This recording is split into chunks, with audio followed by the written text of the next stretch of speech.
عليكم ورحمة الله.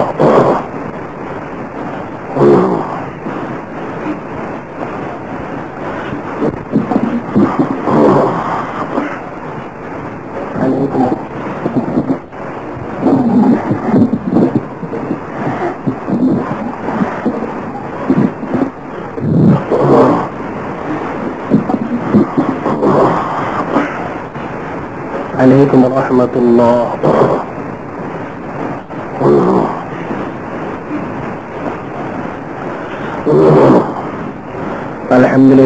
الحمد لله نحمده ونستعينه ونستغفره ونؤمن به ونتوكل عليه. نعوذ بالله من شرور أنفسنا ومن سيئات أعمالنا. من يهده الله فلا مضل له ومن يضلله فلا هادي له. ونشهد أن لا إله إلا الله وحده لا شريك له. نشهد أن سيدنا نبينا حبيبنا شفيعنا مولانا محمد صلى الله عليه وسلم. أما بعد فأعوذ بالله من الشيطان الرجيم. بسم الله الرحمن الرحيم. إن الله ملائكته يصلون على النبي يا أيها الذين آمنوا صلوا عليه وسلموا تسليما. اللهم صل على سيدنا ونبينا حبيبنا شفيعنا مولانا محمد صلى الله عليه وسلم. اللهم صل على سيدنا ونبينا حبيبنا شفيعنا مولانا محمد صلى الله عليه وسلم. اللهم صل على سيدنا ونبينا حبيبنا شفيعنا مولانا محمد صلى الله عليه وسلم. صلى الله عليه وسلم. اللهم صل على سيدنا ونبينا حبيبنا شفيعنا مولانا محمد صلى الله عليه وسلم. اللهم صل على سيدنا نبينا حبيبنا شفيعنا مولانا محمد صلى الله عليه وسلم. خطبة اليوم في التصوف.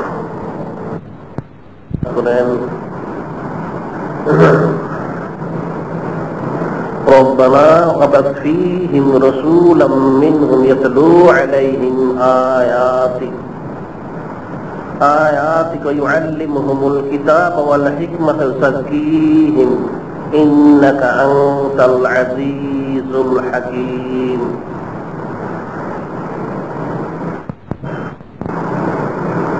ويزكيهم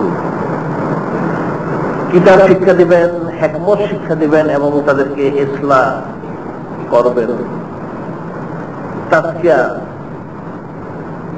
তাজকিয়াতুল নফস এবং তাজকিয়াতুল কলব যিনি করবেন এমন একজন রাসূল পাঠান।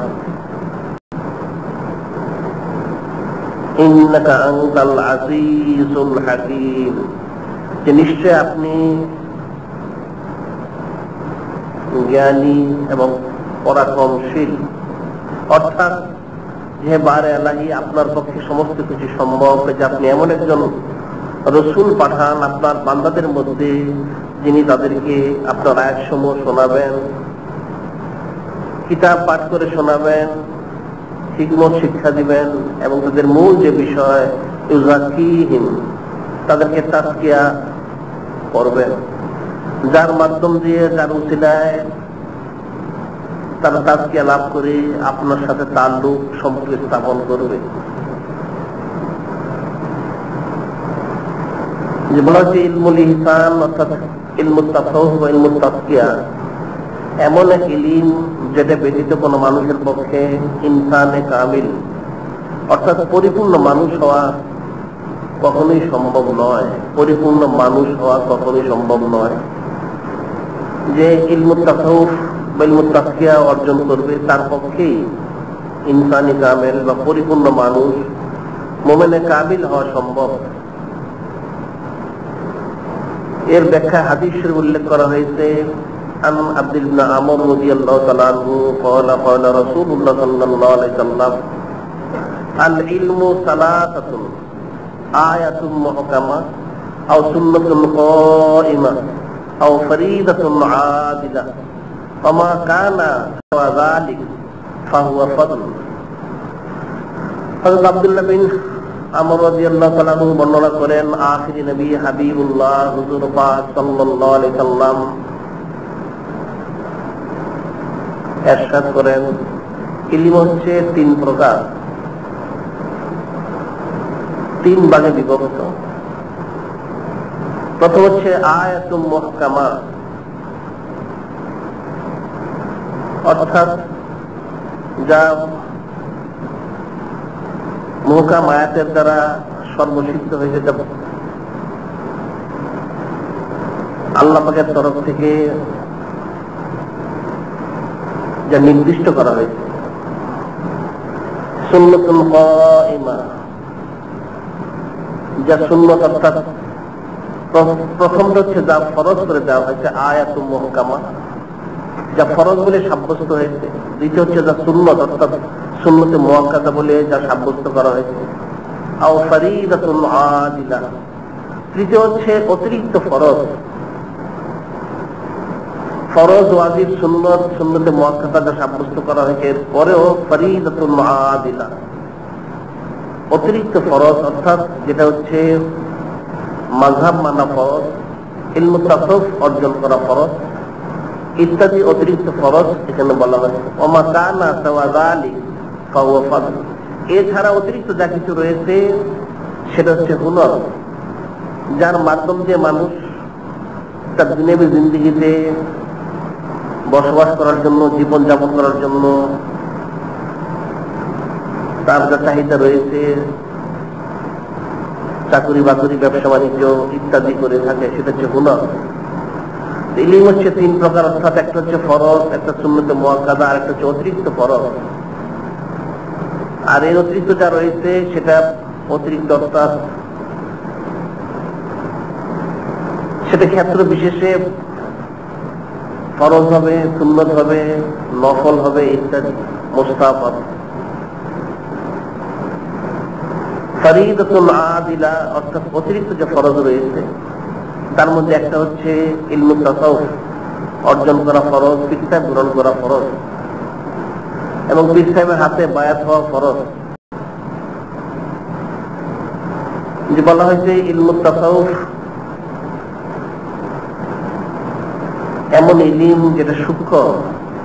ইলমুল ফিকাহ, ওযু, গোসল, নামাজ, রোজা, হজ, যাকাত ইত্যাদি আলেম ওলামাদের কাছে জিজ্ঞাসা করে মাদ্রাসায় করে সহজেই জানা যায়।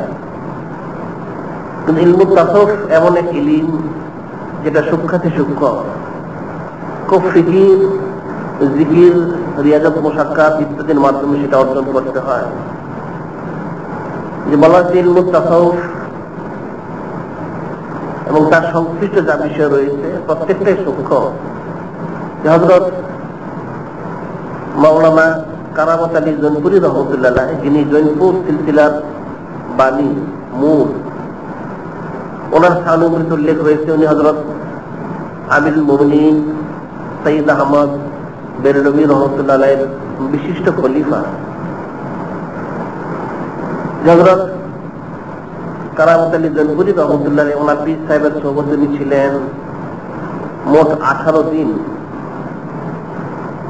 ওনার আকল, সমজ, তীক্ষ্ণতা, ইলিম ইত্যাদি সব দিক থেকে যোগ্যতা থাকার কারণে উনি 8 দিনে, মাত্র 8 দিনে 4টা তরিকা উনি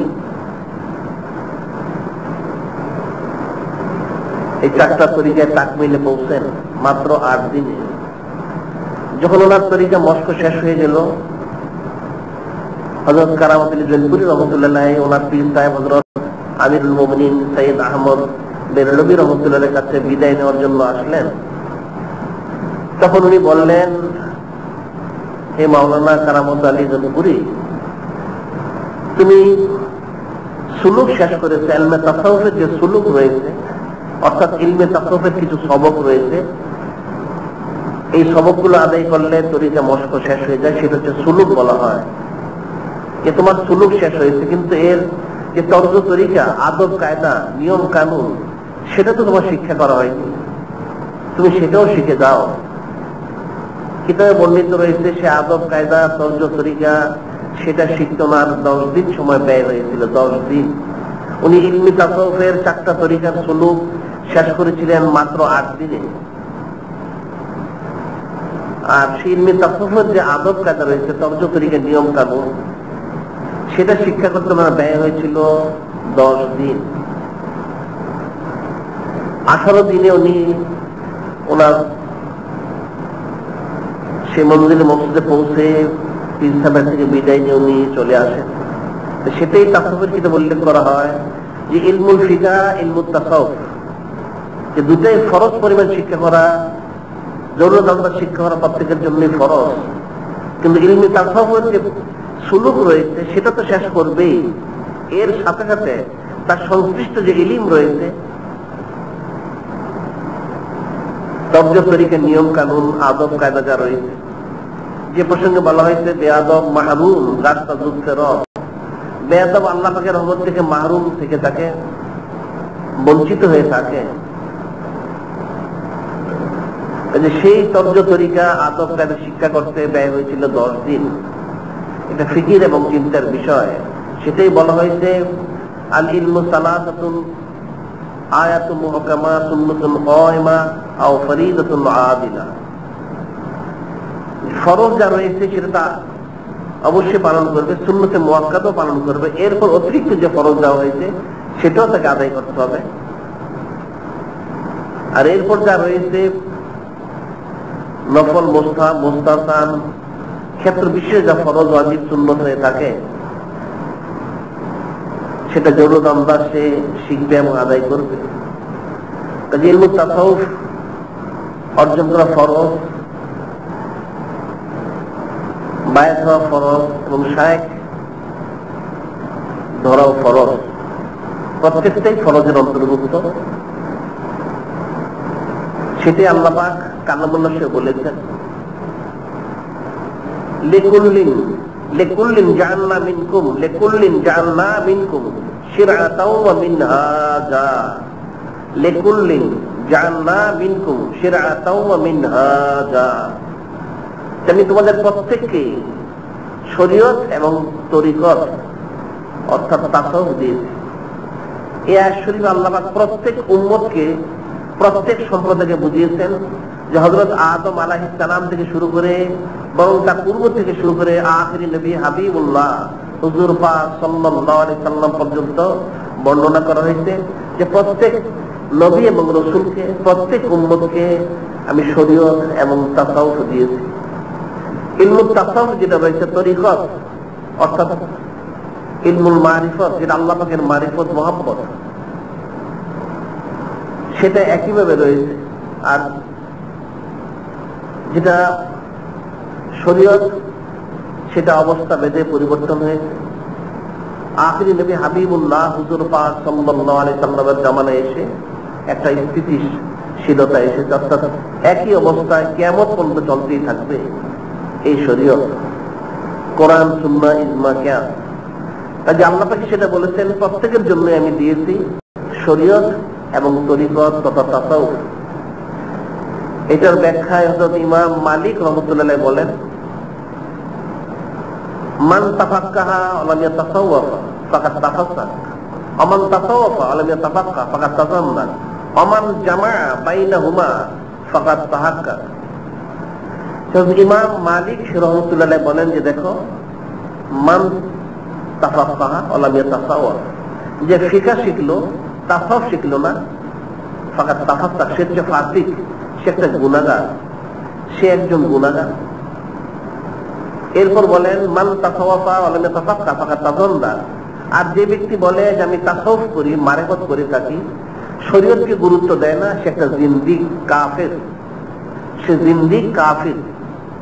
ওমান জামা বাইনাহুমা ফাকাদ তাহাক্কা, যে দুটাকে জমা করলো সে হচ্ছে মুহাক্কিক, সে হাক্কানি রব্বানি আল্লাহওয়ালা। এর ব্যাখ্যায় হযরত গাউসুল আজম সাইয়্যিদুল আউলিয়া বরফিক সাহেব রাহমাতুল্লাহ আলাইহি বলেন যে সাধারণত আল্লাহ পাকের জমিনের লোক হচ্ছে 4 প্রকার, মানুষ হচ্ছে সাধারণভাবে 4 প্রকার। প্রথম প্রকার হচ্ছে যাদের জাহিরও নেই বাতিনও নেই, যাদের জাহিরও পরিশুদ্ধ নয় বাতিনও পরিশুদ্ধ নয়, এরা বরবাদ। তবে যদি আল্লাহ পাক এদের প্রতি রহমত বরকত নাযিল করেন, হয়তো তারা নাজাত পেতে পারে। দ্বিতীয় প্রকার বলা হয়েছে যাদের জাহির রয়েছে বাতিন নেই, এরাও বরবাদ, যেহেতু তাদের বাতিন অন্তর বিশুদ্ধ নয়। এদেরকেও যদি আল্লাহ পাক রহমত করেন, বরকত নাযিল করেন, তাহলে তারা হয়তো নাজাত পেতে পারে। তৃতীয় প্রকার বলা হয়েছে যাদের জাহির নেই বাতিন রয়েছে, এরাও নাকিস, অপূর্ণ। আর চতুর্থ প্রকার বলা হয়েছে যাদের জাহির রয়েছে বাতিনও রয়েছে, তারাই হাক্কানি, তারাই নায়েবে নবী ওয়া রাসূল আম্বিয়া। হযরত গাউসুল আজম সাইয়্যিদুল আউলিয়া বড় পীর সাহেব রাহমাতুল্লাহ আলাইহি মানুষকে চার প্রকারে ভাগ করেছেন। এরা হচ্ছে ইমানদারদের মধ্যে চার প্রকার ভাগ করা হয়েছে। এর পরেও প্রকার রয়েছে, জাহিরও নেই বাতিনও নেই, যে তার ইমানও না থাকে, তাহলে অবশ্যই সে ধ্বংস, হালাক। আর যার জাহির রয়েছে বাতিন নেই, সে ফাসিক, আশঙ্কা রয়েছে তার। আর তৃতীয় বলা যে যার বাতিন রয়েছে জাহির নেই, এখন যদি সে ইমানদার হয় তাহলে সে নাকিস, সে পূর্ণতে পৌঁছতে পারে কোশিশ করলে। আর যার ইমান না থেকে তাকে তাসব দাবি করে থাকে, সে জিন্দি, সে কাফির, সে বরবাদ। আর যার জাহির এবং বাতিন উভয়টি রয়েছে, তার জন্য কামিয়াবি। এর ব্যাখ্যায় বলা হয়েছে যার জাহিরও নেই বাতিনও নেই, যদি সে ইমানদার না হয় তার এক হুকুম, আর যদি ইমানদার হয় তাহলে তার আরেক হুকুম। এ প্রসঙ্গে কিতাবে উল্লেখ করা হয়েছে হযরত আব্দুল কুদ্দুস গাঙ্গুহি রহমতুল্লাহ আলাইহি, হযরত আব্দুল কুদ্দুস গাঙ্গুহি রহমতুল্লাহ আলাইহি, যিনি হযরত মুজাদ্দিদ আলফে সানি রহমতুল্লাহ আলাইহি এর পিতা, হযরত শেখ আব্দুল আহাদ রহমতুল্লাহ আলাইহির প্রথম পীর সাহেব। হযরত আব্দুল কুদ্দুস গাঙ্গুহি রহমতুল্লাহ খুব বড় আল্লাহ পাকের ওলি ছিলেন। ওনার যেমন বেমিসাল ব্যক্তিত্ব,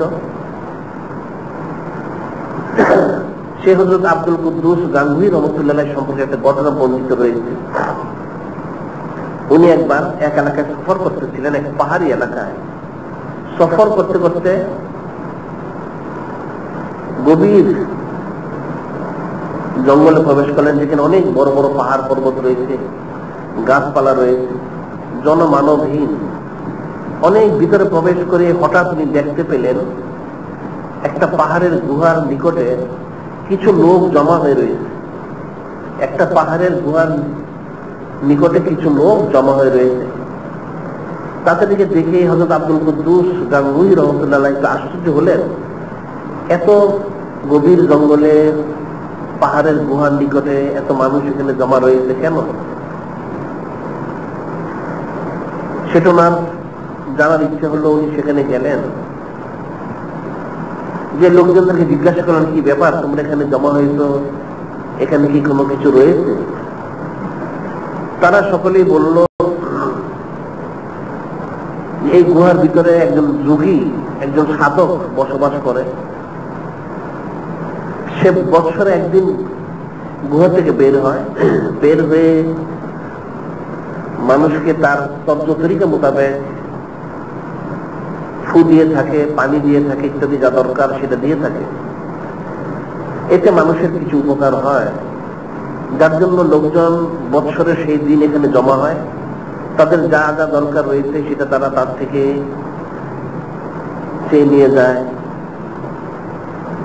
হযরত আব্দুল কুদ্দুস গাঙ্গুহি রহমতুল্লাহ আলাইহি লোকদেরকে জিজ্ঞাসা করলেন যে লোকটা কোথায় থাকে। লোকজন দেখিয়ে দিল সে পাহাড়টাকে, যে পাহাড়ের মধ্যে একটা গুহা রয়েছে, এই গুহার মধ্যে থাকে। উনি জিজ্ঞাসা করলেন সেটার দরজা কোথায়। সকলেই বলল এই গুহার কোনো দরজা নেই। তাহলে লোকটা বের হয় কি করে? লোকজন বলল একটা ছিদ্র রয়েছে, ছোট্ট একটা ছিদ্র, সে ছিদ্র দিয়ে বাতাস হয়ে বের হয়ে এসে আকার আকৃতি ধারণ করে মানুষকে যার যার চাহিদা সে অনুযায়ী ফু দিয়ে সে আবার সেই গুহার ভিতরে প্রবেশ করে। হযরত আব্দুল কুদ্দুস গাঙ্গুহি রহমতুল্লাহ সেটা শুনে সেই ছিদ্রটা বের করে, উনি যেহেতু আল্লাহ পাকের খালে চলেছিলেন, উনি বাতাস হয়ে তার গুহার ভিতরে প্রবেশ করলেন। হযরত আব্দুল কুদ্দুস গাঙ্গুহি রহমতুল্লাহ যখন সেই যুগীর গুহাতে প্রবেশ করলেন, প্রবেশ করে উনি আবার স্বাভাবিক মানুষ হয়ে গেলেন। সেটা দেখে যুগী প্রথমে একটু চিৎকার করে উঠলো যে কে এখানে প্রবেশ করলো, উত্তেজিত হয়ে গেল। হযরত আব্দুল কুদ্দুস গাঙ্গুহি রহমতুল্লাহ বললেন যে আমি আমার নাম হচ্ছে আব্দুল কুদ্দুস, গাঙ্গুহি শহরে আমার অবস্থান। ওনার কথা শুনে যোগী একটু ভয় পেয়ে গেল। সে তখন জিজ্ঞাসা করলো যে আপনি এখানে কেন এসেছেন? হযরত আব্দুল কুদ্দুস গাঙ্গুহি রহমতুল্লাহ বললেন যে এসেছি তোমাকে দেখার জন্য। তুমি নাকি বছর একদিন বের হয় এখান থেকে, মানুষকে ফু দাও, মানুষের উপকার হয়ে থাকে। তুমি তো মানুষকে বিভ্রান্ত করছো, গোমরা করে দিচ্ছ, যে তুমি বাতাসে বের হও, বাতাসের ভিতরে প্রবেশ করো এবং সারা বছরের ভিতরে থাকো, কি করো, আর এই অবস্থা তুমি কি করে অর্জন করলে সেটা জানার জন্য আমি এসেছি। তখন সেই যোগী সে বলল, এটার পিছনে আমার একমাত্র সাধনা যেটা, সেটা হচ্ছে আমি সব অবস্থায় নফসের বিরোধিতা করি, নফসের বিরোধিতা করি। সে ইমানদার নয়, লোকটা বেদিন কাফির যোগী, যে সে যোগ সাধনা করে, তার নফসের বিরোধিতা করে সে 24 ঘন্টা, যার জন্য নফসের সাধনা করতে করতে সে এমন এক অবস্থা গিয়ে পৌঁছেছে, তার নফসকে কন্ট্রোল করে সে বাতাস হতে পারে, অন্যান্য কিছু হতে পারে। হযরত আব্দুল কুদ্দুস গাঙ্গুহি রহমতুল্লাহ বললেন যে তুমি এই সাধনা করে, এত প্রসেস করে, রিয়াজ মুশাক্কাত করে কি অর্জন করলে? সে বলল যে আমি সাধনা করে, রিয়াজ মুশাক্কাত করে আমার চাহিদা মোতাবেক যা কিছু দরকার রয়েছে সেটা আমি পেয়ে থাকি। তবে মূল বিষয় হচ্ছে আমি সব অবস্থায় নফসের বিরোধিতা করি। হযরত আব্দুল কুদ্দুস গাঙ্গুহি রহমতুল্লাহ বললেন যে তুমি পানি হতে পারো? সে বলল হ্যাঁ, পানি, বাতাস, আপনি যা বলবেন আমি সেটাই হতে পারি। তখন হযরত আব্দুল কুদ্দুস গাঙ্গুহি রহমতুল্লাহ বললেন, আচ্ছা তুমি একটা কাজ করবে, যে আমি প্রথমে পানি হব, পানি হলে তুমি আমার পানি থেকে কিছু কাপড়ে ভিজিয়ে, একটা পরিষ্কার পরিচ্ছন্ন কাপড় দিয়ে, পবিত্র কাপড় দিয়ে কিছু পানি রেখে দিবে, আর তুমিও পানি হবে, সেখান থেকে আমি কিছু পানি রেখে দিব। সেটা শুনে যোগী মনে মনে ফিকির করলো, নিশ্চয়ের মধ্যে কিছু একটা রয়েছে। সে বলল ঠিক আছে। সে যোগী পানি হলো, পানি একটা পাত্রের মধ্যে অবস্থান করলো। হযরত আব্দুল কুদ্দুস গাঙ্গুহি রহমতুল্লাহ সেখান থেকে ওনার রুমাল ভিজিয়ে এক কোণা কিছু পানি রেখে দিলেন। ঠিক উনি বললেন যে এখন আমি পানি হব, তুমি আমার এই পানি থেকে কিছু পানি রেখে দিবে। ওনার পানি থেকেও কিছু পানি রাখা হলো। যখন দুইজনে আবার স্বাভাবিক মানুষ বললেন, হযরত আব্দুল কুদ্দুস গাঙ্গুহি রহমতুল্লাহ বললেন যে দেখো, আমার যে পানিটা রাখা হয়েছে এর মধ্যে আতর গোলাপের চাইতে বেশি সুঘ্রাণ রয়েছে, আর তোমার যে পানিটা রাখা হয়েছে তার মধ্যে মল মূত্রের চাইতে বদগন্ধ রয়েছে, নাউযুবিল্লাহ। সেটা দেখে যোগী বলল, ব্যাপারটা কি, এর পিছনে কি কারণ রয়েছে? সে হয়রান পেরেশান হয়ে গেল। হযরত আব্দুল কুদ্দুস গাঙ্গুহি রহমতুল্লাহ বললেন যে দেখো, প্রকৃতপক্ষে তোমার ঈমান নেই। আল্লাহ পাক তো বলেছেন ইন্নামাল মুশরিকুনা নাজাসুন, নিশ্চয়ই যারা মুশরিক, কাফের, বেদীন, এরা হচ্ছে নাপাক, অপবিত্র, এদের মধ্যে দুর্গন্ধ, বদগন্ধ রয়েছে। যে তোমার ঈমান নেই। দ্বিতীয়ত ইলমে তাসাউফ যেভাবে অর্জন করার দরকার ছিল, তাজকে নফস, তাজকে কলব, সেটা তুমি অর্জন করনি। যার জন্য তোমার মধ্যে বরকত রয়েছে, আর আমারটার মধ্যে সুগ্রাম রয়েছে, যেটা আমার ইমান রয়েছে। আমার তাকে নফস, তাকে কল যেটা করার কথা ছিল সেটা করা হয়েছে, যার জন্য এটা সুগ্রাম হয়েছে। এখন সে যোগী ফিকির করলো, তাহলে এটা কি করে সুগ্রাম করা যেতে পারে? আব্দুল কুদ্দুস গাঙ্গুহির মধ্যে বললেন যেটা করা যেতে পারে সুগ্রাম, যদি তুমি ইমান আনো। এখন যোগী খুব চিন্তা ফিকিরে পড়ে গেল, কারণ সে তো কুফরির উপরে সাধনা করেছে, তার ইমান নেই। আবার তার উসুল হচ্ছে, তার নিয়ম হচ্ছে সবসময় সে নফসের বিরোধিতা করে। এখন সে কি করবে? হযরত আব্দুল কুদ্দুস গাঙ্গুহি রহমাতুল্লাহ বললেন, তোমার যেহেতু সাধনার মূল হচ্ছে নফসের বিরোধিতা করা, এখন যদি তুমি নফসের বিরোধিতা না করো, তোমার সমস্ত এই সাধনা বাতিল হয়ে যাবে। তখন সে ইচ্ছা অনিচ্ছায় প্রথমে সে কিছু কাগজে মিনতি করলো, কাছামাছি হলো, এরপর সে তওবা করে ওনার কাছে ঈমান আনলো। যখন সে মুসলমান হয়ে গেল, তখন হযরত আব্দুল কুদ্দুস গাঙ্গুহি রহমাতুল্লাহ বললেন, তাহলে এক কাজ করো, তুমি এবার আবার পানি হও। সে পানি হলো। এর মধ্যে হযরত আব্দুল কুদ্দুস গাঙ্গুহি রহমাতুল্লাহ তাকে মুসলমান হওয়ার পর কিছু ফয়েজ ও তাওয়াজ্জুহ দিলেন। সে যখন পানি হলো, তার পানি থেকে কিছু পানি রেখে দিলেন। সে পুনরায় মানুষের আকার ধারণ করলো। তখন হযরত আব্দুল কুদ্দুস গাঙ্গুহি রহমাতুল্লাহ বললেন, তুমি তোমার এই পানির গ্রান এখন দেখো কেমন হয়েছে। সে তখন সে গ্রান নিয়ে দেখো, সত্যি সেটা আতর এবং গোলাপের মতো হয়ে গেছে। সুবহানাল্লাহ।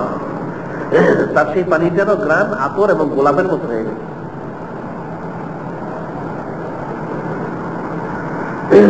তখন হযরত আব্দুল কুদ্দুস গাঙ্গুহি রহমাতুল্লাহ বললেন যে, দেখো আল্লাহ পাক তো বলেছেন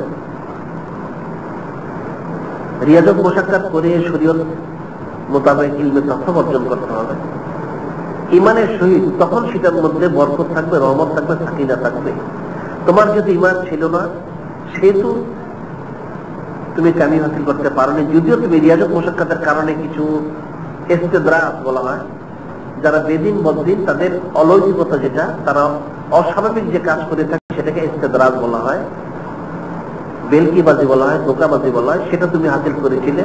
কিন্তু এখন ইমান আনার পর, বায়াত হওয়ার পর, ফয়েজ তাওয়াজ্জুহ হাসিল করার পর তুমি যেটা হাসিল করলে সেটা হাকিকি কারামত, খোদাই সম্মানে এখন তুমি সম্মানিত হলে।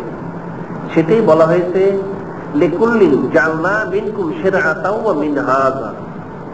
যারা ঈমানদার তাদের প্রত্যেকের জন্য, অর্থাৎ প্রত্যেক নবী এবং রাসূল আলাইহিস সালামের জন্য শরীয়ত এবং তরিকত অর্থাৎ তাসওয়ুফ দেওয়া হয়েছে। আর যারা ঈমান আনেনি তার ইচ্ছে খারিজ। তো যে চার প্রকার লোক বলা হয়েছে, জাহির এবং বাতিন তার দুটোই নেই, সে বরবাদ। সে ইমানদার হওয়ার পরেও সে বরবাদ। আর ইমান না থাকলে সে তাকেই হালাক এবং তার ধ্বংস রয়েছে। সেটাই বলা হয়েছে যে মান তাফাক্কাহ ওয়া লাম ইয়াতাফাওয়াফ, যে ফিকহ শিখলো তাফাক্কুহ শিখলো না। আমান তাফাক্কাহ ওয়া তাফাক্কাহ, যে মারফত করে থাকে শরীয়তকে সে গুরুত্ব দেয় না, যে ইলমে তাসাউফের দাবি করে থাকে শরীয়তকে গুরুত্ব দেয় না, সে হচ্ছে জিন্দিক। যদিও সে মুসলমান দাবি করুক না কেন, যেহেতু তাকে ইলমে তাসাউফকে ইলমে শরীয়তের সাথে সামঞ্জস্যপূর্ণ হতে হবে, সেটা ব্যতীত ইলমে তাসাউফ নেই। এটার ব্যাখ্যায় বলা হয়েছে যে তাসাউফের দাবি করলো অথচ ইলমে ফিকহ গুরুত্ব দিল না, সে জিন্দিক হয়ে থাকে, সে কাফির হয়ে থাকে, যদিও সে মুসলমান দাবি করে থাকুক না কেন, যেহেতু সে শরীয়ত ব্যতীত তাসাউফকে দাবি করেছে। সেটা আল্লাহ পাক বলেছেন লিকুল্লিন জাআলনা মিনকুম শিরআতাও ওয়া মিনহাজা। প্রথম হচ্ছে তোমার জন্য শরীয়তের হুকুম আহকাম, এরপর ইলমে তাসাউফ অর্থাৎ জাহির এবং বাতিন উভয়টাকে তুমি পরিশুদ্ধ করবে। জাহির বাদ দিয়ে শরীয়ত ব্যতীত যদি কেউ তাসাউফকে দাবি করে সে বরবাদ। তার প্রসঙ্গে একটা ঘটনা বলা হয়, যে ব্যক্তি শুধু তাসাউফকে দাবি করে থাকে, শরীয়তকে গুরুত্ব দেয় না, সেও মুসলমান দাবি করা সত্ত্বেও জিন্দিক এবং কাফির। এর ব্যাখ্যা করেছেন হযরত আব্দুল হক মুহাদ্দিস দেহলভী রাহমাতুল্লাহ আলাইহি। হযরত আব্দুল হক মুহাদ্দিস দেহলভী রাহমাতুল্লাহ বড় আল্লাহ পাকের ওলি ছিলেন। হযরত মুজাদ্দিদ আল-ফিসানি রাহমাতুল্লাহ আলাইহি উনি বিশিষ্ট খলিফা। হযরত আব্দুল হক মুহাদ্দিস দেহলভী রাহমাতুল্লাহ উনি মদিনা শরীফে ইলমে হাদিস অর্জন করেন। যখন হাদিস শিক্ষা শেষ হয়ে গেল, উনি আখিরি নবী হাবিবুল্লাহ হুজুর পাক সাল্লাল্লাহু আলাইহি সাল্লামের রওজা শরীফে 24 ঘন্টা থেকে মুরাকাবা মুশাহিদা করতেন। উনি মনে মনে নিয়ত করলেন সেখানে উনি আজীবন বসবাস করবেন। কিন্তু একদিন আল্লাহ পাকের হাবিব আখিরি নবী হুজুর পাক সাল্লাল্লাহু আলাইহি সাল্লাম বললেন, হে আব্দুল হক, এই মদিনা শরীফ তোমার হেদায়েতের কেন্দ্র নয়, তোমার হেদায়েতের কেন্দ্র হচ্ছে দিল্লি। তুমি সেখানে চলে যাও, সেখানে গিয়ে মানুষকে দর্স, তাদরিস, তালিম, তালকিন, ফয়েজ, তাওয়াজ্জু ইত্যাদি দিয়ে ইসলাহ করার কোশিশে নিয়োজিত হও।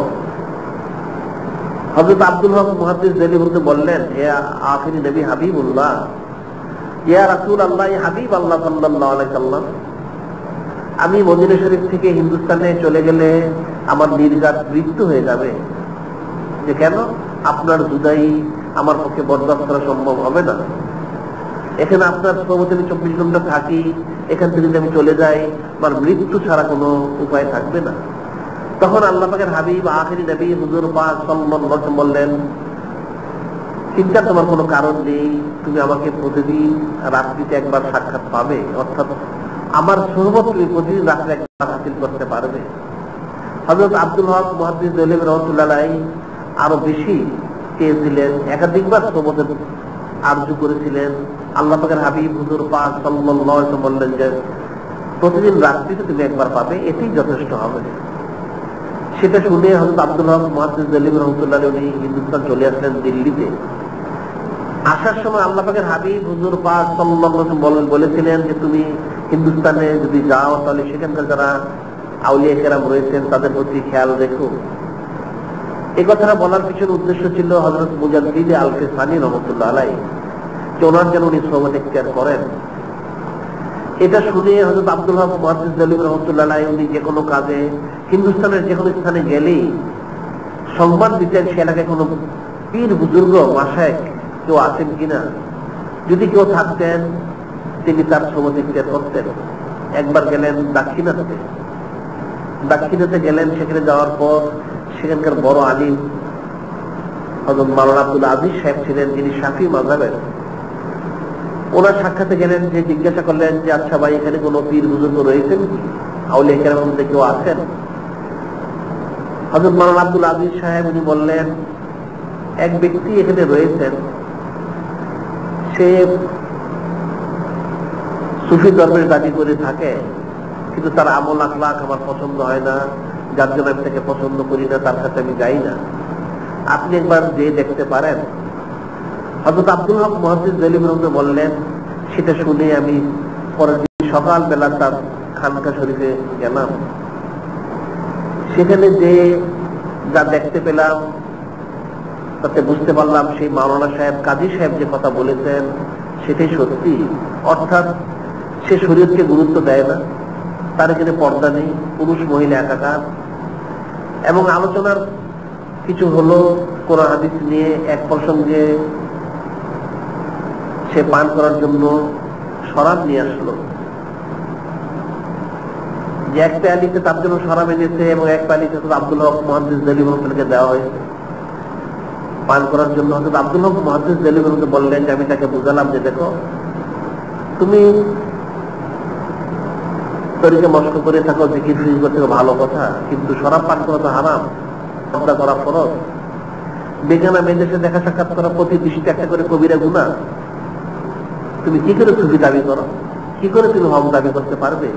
আর দ্বিতীয়, তুমি শরাব পান করে থাকো, এটা তো হারাম। কিন্তু সেই ব্যক্তি যে সুফি ধর্মের দাবি করত, পীর সাহেব দাবি করত, সে অনেক কথা কাটাকাটি করলো হযরত আব্দুল হক মুহাদ্দিস দেহলভী রাহমাতুল্লাহর সাথে। উনি কোরআন হাদিসের দলিল দিয়ে তাকে লাজবাব করে দিলেন, কিন্তু উনি বিশ্বখ্যাত আলিম এবং ইলমে তাফসীর উনি চর্চা করেছেন। উনি কাদিরিয়া তরিকার খলিফা ছিলেন প্রথমে। যখন সে কোনো দিক থেকে পারল না, সে বলল, হে আব্দুল হক, তুমি আমার কথা শুনলে না, জন্য তোমাকে এর জন্য আফসোস করতে হবে। হযরত আব্দুল হক মুহাদ্দিস দেহলভী রহমাতুল্লাহ বললেন, উনি চলে আসলেন। চলে এসে প্রতিদিন রাত্রে উনি মোরাকাবায় বসে আল্লাহ হাবিব হুজুর পাক সাল্লাল্লাহু আলাইহি ওয়াসাল্লাম সাক্ষাৎ যান, সেখানে সোবত ইখতিয়ার করেন। কিন্তু সেদিন রাত্রে বসে উনি মোরাকাবায় যাবেন, আখিরি নবী হাবিবুল্লাহ হুজুর পাক সাল্লাল্লাহু আলাইহি সাল্লামের সাক্ষাতে যেখানে যাবেন, ঠিক তার কিছু দূরে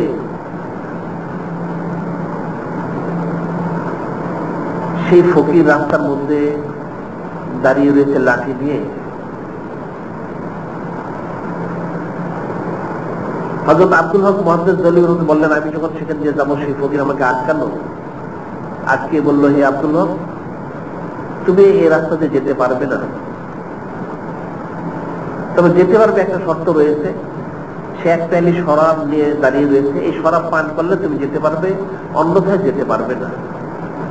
হযরত আব্দুল হক মুহাদ্দিস দেহলভী রহমাতুল্লাহ তার সাথে অনেক তর্ক বিতর্ক করলেন।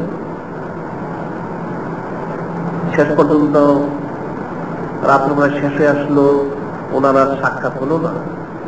পরের দিন আবার সকালবেলা উনি সেই ফকিরের কাছে গেলেন, তার সাথে সাক্ষাৎ হলো, আবার একই আলোচনা হলো। সেই ফকির বলল, হে মৌলভী আব্দুল হক সাহেব, আমি তো তোমার অপেক্ষায় ছিলাম, তুমি চুচারা কিলোকাল কথাবার্তা ছেড়ে দিয়ে আমারটা বেড়ে নাও, তোমার জন্য ভালো হবে। সেও নানান অসুস্থতা দিল, নানান কথা বললো, উনিও দলিয়া দিলে পেশ করলেন। দ্বিতীয় দিন, ঠিক দ্বিতীয় দিন রাত্রে একই অবস্থা হলো। তৃতীয় দিন সকালে গেলেন, সেখানে সেই রাত্রিতে একই অবস্থা হলো। এরপর চতুর্থ দিন গেলেন, সেই রাত্রিতেও সে একই অবস্থা হলো। অর্থাৎ সকালবেলা তার খানকাতে গিয়ে তার সাথে উনি দলিলা দিয়ে প্রমাণ করে দিয়েছেন যেটা হারাম, তুমি এটা পান করো না, সে বিরত থাকো। ফকির যখন লাজবাব হয়ে যায়, সে চুপ করে থাকে। সে শুধু বলে যে তোমাকে এটা পান করতে হবে, অন্য তোমাকে এর জন্য আফসোস করতে হবে। উনি তাকে লাজবাব করে দিয়ে আবার চলে আসেন। রাত্রিতে যখন উনি মোরাকাবায় বসেন আল্লাহ পাকের হাবিব হুজুর পাক সাল্লাল্লাহু আলাইহি ওয়াসাল্লাম সাক্ষাতে যাওয়ার জন্য, উনি সাক্ষাতে যাওয়ার নিকটবর্তী যখন হন, সেদিন হঠাৎ দেখতে পান সেই ফকিরকে। সেই ফকির এক হাতে লাঠি আর এক হাতে শরাব দিয়ে সে দাঁড়িয়ে থাকে। সে বলে যে, হে আব্দুল হক সাহেব, তোমাকে এটা পান না করলে আমি এখানে যেতে দেবো না। 3 দিন হয়ে গেল। চতুর্থ দিন যখন এই ঘটনা ঘটলো রাত্রিতে, হযরত আব্দুল হক মুহাদ্দিস দেহলভী রহমাতুল্লাহ উনি তার সাথে খুব জোরে দলিল পেশ করতেছিলেন এবং একসঙ্গে বললেন, আল গিয়াস ইয়া রাসূলুল্লাহ সাল্লাল্লাহু আলাইহি সাল্লাম, জাল গিয়াস ইয়া রাসূলুল্লাহ সাল্লাল্লাহু আলাইহি সাল্লাম, আল গিয়াস, অর্থাৎ ইয়া রাসূলুল্লাহ, ইয়া হাবিব আল্লাহ সাল্লাল্লাহু আলাইহি ওয়াসাল্লাম, আশ্রয় চাই, পানা চাই। এই ফকির আমাকে বাধা দিচ্ছে। যখন উনি জোরে কথা বললেন, আখিরি নবী হাবিবুল্লাহ হুজুর পাক সাল্লাল্লাহু আলাইহি সাল্লাম নিকটবর্তী যে স্থানে ছিলেন, সেখান থেকে আওয়াজটা শুনলেন। শুনে একজন সাহাবীকে বললেন, দেখো তো, আজকে 4 দিন হয়ে যাচ্ছে, এখন আব্দুল হক দেখা দিচ্ছেন, অর্থাৎ আসছে না, কি কারণ? তার আওয়াজ শোনা যাচ্ছে। সেই সাহাবী সেখান থেকে হুজুর শরীফ থেকে বের হয়ে এসে দেখতে পেলেন হযরত আব্দুল হক মুহাদ্দিস দেহলভী রহমাতুল্লাহ আর সেই ফকির দুজনেই তর্কে লিপ্ত রয়েছেন। উনি দলিল দিচ্ছেন, সে তার মন গড়ায় এলোমেলো কথা বলছে। সেটা দেখে সেই সাহাবী দুজনকে পাকড়াও করে আখিরি নবী হাবিবুল্লাহ হুজুর পাক সাল্লাল্লাহু আলাইহি ওয়াসাল্লাম খেদমতে নিয়ে পেশ করলেন যে, ইয়া রাসূলুল্লাহ, এই হাবিব আল্লাহ সাল্লাল্লাহু আলাইহি সাল্লাম, এই দুজনকে পাওয়া গেছে অমুক স্থানে, এদেরকে হাজির করা হয়েছে। যখন হযরত আব্দুল হক মুহাদ্দিস দেহলভী রহমাতুল্লাহ উপস্থিত হলেন, আল্লাহ পাকের হাবিব আখিরি নবী হুজুর পাক সাল্লাল্লাহু আলাইহি ওয়াসাল্লাম বললেন, হে আব্দুল হক, আজকে 4 দিন হলো তুমি কেন সাক্ষাতে এলে না? উনি বললেন, ইয়া রাসূলুল্লাহ, এই হাবিব আল্লাহ সাল্লাল্লাহু আলাইহি সাল্লাম, এই ফকির আমাকে 4 দিন ধরে বাধা দিচ্ছে। তার সাথে আমার অনেক তর্ক বিতর্ক হয়েছে, আমি তাকে দলিল দিয়ে প্রমাণ করেছি, শরাব পান করা হারাম, বেপরদা দেওয়া হারাম, কবিরা গুনাহ ইত্যাদি ইত্যাদি, কোরআন হাদিসের দ্বারা প্রমাণিত। শরাব পান করা যেমন কোরআন শরীফের দ্বারা হারাম করা হয়েছে, বেপরদা হওয়াটাকেও কোরআন শরীফের দ্বারা ফরজ করা হয়েছে, হারাম করা হয়েছে, পর্দা করাকে ফরজ করা হয়েছে। তাকে অসংখ্য দলিল দিলে পেশ করেছে, কোরআন শরীফ থেকে, হাদিস শরীফ থেকে, ইজমা, কিয়াস, ফিকহ কিতাব থেকে। এরপরেও সে আমার সাথে তর্ক বিতর্কে লিপ্ত রয়েছে এবং প্রতিদিন সে রাত্রিতে রাস্তায় লাঠি নিয়ে দাঁড়িয়ে থাকে, যেটা আমি আপনার সাক্ষাতে আসতে না পারি। এটা শুনে আল্লাহ রাব্বি বললেন গুসা হয়ে, ও পুরুষ ইয়াকাল, হে কুকুর তুমি বের হয়ে যাও। সে ফকিরকে ধমক দিলেন, সত্যি ফকিরটা কুকুর হয়ে বের হয়ে গেল। কোন কোন বর্ণনা রয়েছে আখিরি নবী হাবিবুল্লাহ হুজুর পাক সাল্লাল্লাহু আলাইহি সাল্লাম ওনার হাত মোবারক একটা লাঠি মোবারক ছিল, সেটা নিক্ষেপ করে বললেন ও পুরুষ ইয়াকাল, হে কুকুর তুমি বের হয়ে যাও। সেটা বের হয়ে গেল। আল্লাহ পাকের হাবিবের খবর ইখতিয়ার করলেন হযরত আব্দুল হক মুহাদ্দিস জলিল রাহমাতুল্লাহ আলাইহি, এবং আল্লাহ পাকের হাবিব হুজুর পাক সাল্লাল্লাহু আলাইহি ওয়াসাল্লাম বললেন, হে আব্দুল হক, তুমি সকালে সেই ফকিরের আস্তানায় গিয়ে মানুষদেরকে ব্যাপারটা বুঝিয়ে বলো। খবর ইখতিয়ার করে ওয়াজ শুনে আদেশ প্রাপ্ত হয়ে উনি ঠিক পরের দিন আবার সকালবেলা সেই ফকিরের আস্তানায় গেলেন। সেখানে যে দেখতে পেলেন তার আস্তানার দরজা বন্ধ, কিছু লোক বাইরে বসে আছে। সেটা দেখে হযরত আব্দুল হক মুহাদ্দিস জলিল রাহমাতুল্লাহ তাআলা জিজ্ঞাসা করলেন যে তোমাদের ফকির সাহেব কি দরজা এখনো খোলেনি? যেন এখনো খোলেনি। তুমি দরজা ধাক্কা দিলে দরজাটা খুলে গেল, দেখা গেল ভিতরে কেউ নেই। হযরত আব্দুল হক মুহাদ্দিস জলিল রাহমাতুল্লাহ বললেন, আচ্ছা তোমরা এখান থেকে কিছু যেতে দেখেছো কি, কোনো পশু? তারা বললো যে হ্যাঁ, আমরা একটা কালো কুকুর এখান দিয়ে যেতে দেখেছি। হযরত আব্দুল হক মুহাদ্দিস জলিল বললেন, সেটাই তোমাদের ফকির, কালো কুকুরটা। তখন উনি গত রাত্রে ঘটনা বর্ণনা করলেন যে আল্লাহ পাকের হাবিব বলেছেন সে একটা কুকুর, তাকে বের করে দেওয়া হয়েছে। সেটা শুনে আরো লোক জমা হলো, তার যারা মুরিদ মোতাবেক ছিল তারা আসলো, ওনার কাছে শুনে তারা ইস্তিগফার তওবা করে ওনার কাছে বয়াত হলো। সুবহানাল্লাহ। সেটাই বলা হয়েছে মান তাসাওয়াফা লিমা তাফাক্কা ফাকাদ তাযাম্বা, মান তাসাওয়াফা লিমা তাফাক্কা ফাকাদ তাযাম্বা। যে তাসাউফের দাবি করবে, ইলমে শরীয়তকে গুরুত্ব দিবে না, সে জিন্দিক, সে কাফির। ঠিক এই ফকিরের যে অবস্থা হয়েছে, সে ইমানদার দাবি করত, মুসলমান দাবি করত। এরপরেও সে শরীয়তকে প্রাধান্য না দিয়ে শুধু ইলমে মারিফত, তাসাউফকে প্রাধান্য দিত, যার জন্য সে গোমরা হয়ে গেল, সে জিন্দিক হয়ে গেল। এখানে ফিকির এবং চিন্তার বিষয়। এই ধরনের ফকির শুরু থেকে ছিল, এখনো থাকবে, সামনেও থাকবে, এখনো রয়েছে। যেটা শরীরকে গুরুত্ব দেয় না, যেটা তার জিন্দিক হওয়ার কারণ, সেটি আল্লাহ পাক বলেছেন, ইয়া আইয়ুহাল্লাযীনা আমানু আমিনু বিল্লাহি ওয়া রাসূলিহি ওয়াল কিতাবিল্লাযী নাযালা আলা রাসূলিহি ওয়াল কিতাবিল্লাযী আনযালা মিন ক্বাবল। ঈমানদাররা ঈমান আনো আল্লাহ পাকের প্রতি, রাসূলের প্রতি, এবং যে কিতাব ওনার প্রতি নাযিল হয়েছে সেটার প্রতি, এবং পূর্বে জানা হয়েছে তার প্রতি। এখানে আল্লাহ পাক বলতেছেন ঈমানদাররা ঈমান আনো। ঈমানদার আবার ঈমান আনবে কি? সে ঈমান এনেছে, অর্থাৎ মুমিনে কামিল হোক। ঈমান আনার পরেও তাকমিলে পৌঁছো, হাকিকি ইলমুল ইয়াকিন অর্জন করো, অন্যথা তোমার জন্য কোনো কামিয়াবি নেই। সেটাই এর ব্যাখ্যা বলা হয়েছে মান তাফাক্কা লাম ইয়াতাসাওয়া ফাকাদ তাফাক্কা।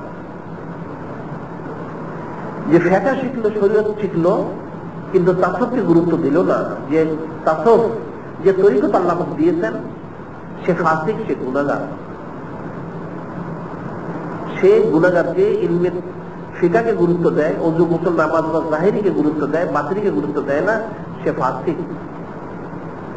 এর ব্যাখ্যায় আরেকটা ঘটনা উল্লেখ করা হয় যে ইমানদার ব্যক্তিকে ঈমান আনতে আল্লাহ পাক বলেছেন, আল্লাহ পাকের প্রতি, আল্লাহর প্রতি, কিতাব সমূহের প্রতি।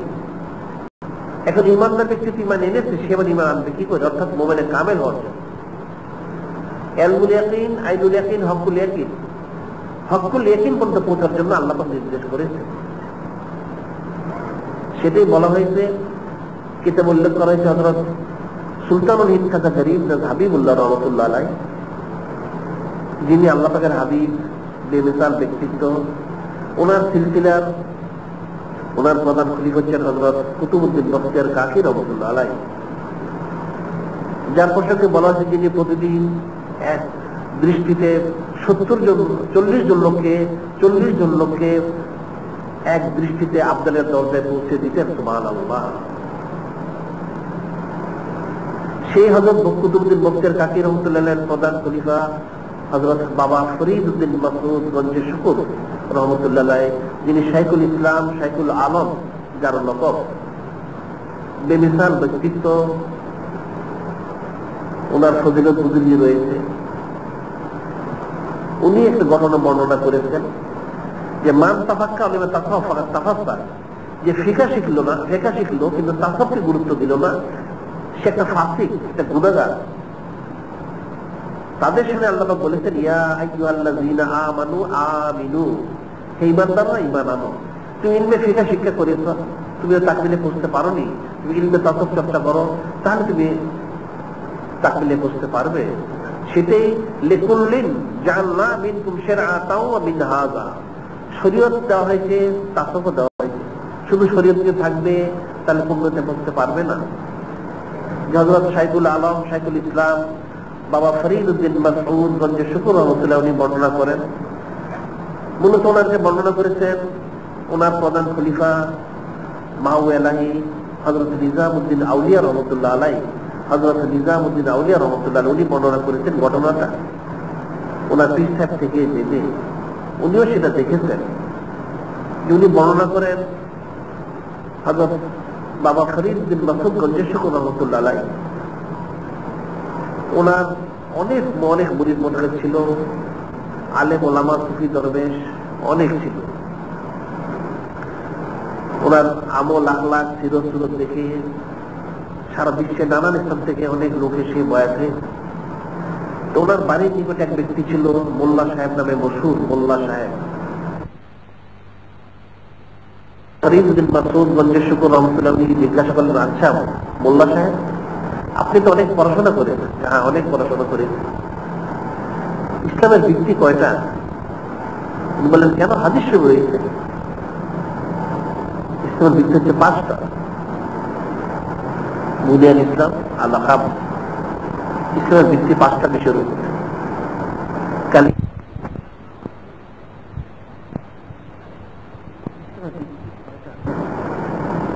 সে মোল্লা সাহেব তো উত্তেজিত হয়ে গেল যে আপনার এই পীর ফকির যারা রয়েছেন, ইলিম নেই, কালাম নেই, মন গড়া কথা বলেন। তাদের বাবা ফরিদউদ্দিন মাসউদ গঞ্জে শুকুর রহমতুল্লাহ উনি ধৈর্য ধারণ করলেন।